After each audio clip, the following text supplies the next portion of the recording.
ஒரு நாள் நைட்டு 11 மணி இருக்கும். அப்ப என் ஃப்ரெண்டு கால் பண்ணி, மச்சான் என்ன பண்ற, ரொம்ப கஷ்டமா இருக்கு அப்படின்னு சொன்னான். நானும் தூக்கத்தெல்லாம் பொருட்படுத்தாம சொல்லு மச்சான் அப்படின்னு சொல்லி கேட்க ஆரம்பிச்சேன். 2 மணி நேரம் புலம்புனா அதுக்கு அவனுக்கு தேவையான அட்வைஸ் எல்லாமே கொடுத்தேன். அவனுக்கு என்னென்ன விதத்துல நம்மளால சப்போர்ட் பண்ண முடியுமோ அது எல்லாத்தையும் நானும் பண்ணேன். ஆனா ஒரு 6 மாசம் கழிச்சு எனக்கும் அந்த மாதிரி ஒரு இக்கட்டான சுச்சுவேஷன் இருந்தது. அப்போ நான் கால் பண்றேன், கால் எடுக்கவே இல்லை. மெசேஜ் பண்றேன், நீ ஃப்ரீயா இருக்கும்போது கால் பண்றான்ட்டு அந்த மெசேஜை பார்த்துட்டு அதுக்கு ரிப்ளை கூட பண்ணல. அந்த டைம்ல எனக்கு ஒண்ணு தோணுச்சு, சில ரிலேஷன்ஷிப்ஸ் மட்டும் டாக்ஸிக் இல்ல, சில ஃப்ரெண்ட்ஷிப் கூட டாக்ஸிக்கா இருக்குன்னு. ஆக்சுவலா இந்த டாக்ஸிக்னா நீங்க என்ன நினைக்கிறீங்க? உங்களை டாமினேட் பண்றது, உங்களை கண்ட்ரோல்ல வச்சுக்கிறது, உங்களோட சண்டை போடுறது, இந்த மாதிரி விஷயமா கிடையாது. ரியாலிட்டியே வேற. மோஸ்டா இந்த ஃப்ரெண்ட்ஷிப் குள்ள இருக்க டாக்ஸிக்ஸ் எல்லாமே அவ்வளவு சீக்கிரம் நம்மளால கண்டுபிடிச்சிட முடியாது. அது சைலண்டா உங்களோட எனர்ஜியை கொஞ்சம் கொஞ்சமா ட்ரெயின் பண்ணிட்டு இருக்கும். நீங்க அந்த மாதிரி ஒரு பர்சன் கிட்ட பேசின பிறகு ஹாப்பியெல்லாம் ஃபீல் பண்ண மாட்டீங்க. சில நேரம் ரொம்ப டயர்டா ஃபீல் பண்ணுவீங்க, கன்ஃபியூஸா இருக்கிற மாதிரி இருக்கும், சம்டைம்ஸ் கில்ட்ல கூட இருப்பீங்க. இதுதான் ஃபர்ஸ்ட் வார்னிங் சைன். ஒரு ஃப்ரெண்ட்ஷிப்னா எப்படி இருக்கணும்னா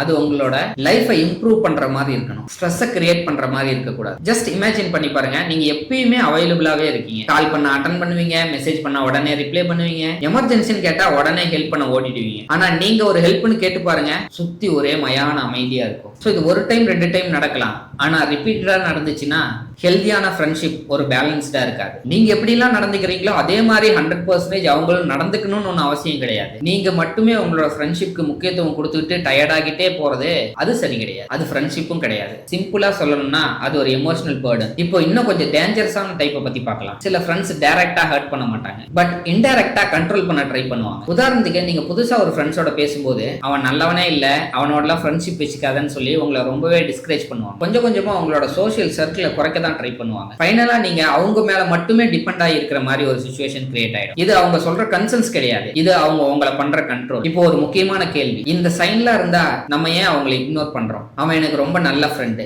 அவன் என்னோட கஷ்ட காலத்துல ரொம்பவே ஹெல்ப் பண்ணான், மேபி இப்ப கொஞ்சம் பிஸியா இருக்கலாம் அப்படின்னு ஜஸ்டிஃபை நமக்கு நாமே சொல்லிப்போம். இதெல்லாம் சொல்றது எதுக்காகனா அந்த ஃப்ரெண்ட்ஷிப்பை கொஞ்சம் சேவ் பண்ணிக்கலான்றதுக்காக தான். நம்ம எப்பயுமே ரியாலிட்டியை அக்செப்ட் பண்ண ரொம்பவே பயப்படுவோம். இங்கதான் நமக்கு பவர்ஃபுல்லான ஒரு லெசன் கிடைக்க போகும். பவுண்டரிஸை செட் பண்றது ஒரு செல்ஃபிஷ்னஸ் கிடையாது, செல்ஃப் ரெஸ்பெக்ட். நீங்க எப்பயுமே அவைலபிளா இருக்கணும்ன்றது அவசியமே கிடையாது.